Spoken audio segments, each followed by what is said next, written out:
اسلام میں طہارت و صفائی کے اہتمام پر بہت زور دیا گیا ہے۔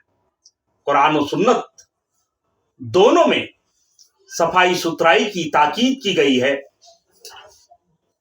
اور یہاں روح و جسم دونوں کی صفائی مطلوب ہے۔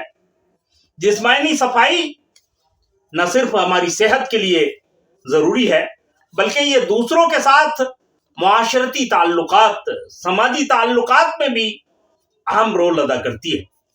صفائی کا اہتمام آپ کی شخصیت کو دل آویز بناتی ہے۔ جسم اور کپڑوں دونوں کی صفائی کا خیال رکھنا چاہیے۔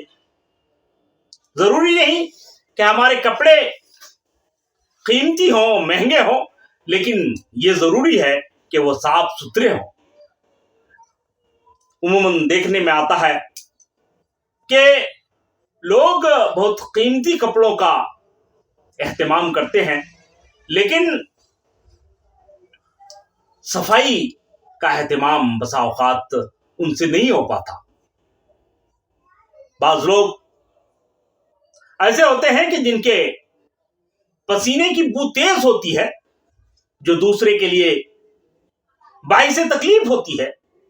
اسی طرح جو لوگ ورزش کرتے ہیں، جم میں جاتے ہیں، اور پھر انہی کپڑوں کے ساتھ وہ عوامی مقامات پر چلے آتے ہیں، ان کے پسینے کے بو سے بھی لوگوں کو دقت ہوتی ہے۔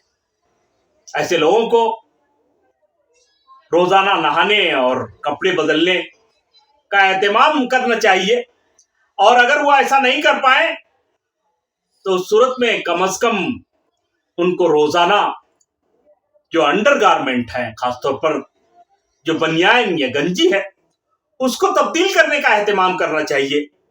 اس طرح سے وہ خود کو اور دوسروں کو پسینے کی بو سے، اس کی کراہت سے بچا سکتے ہیں۔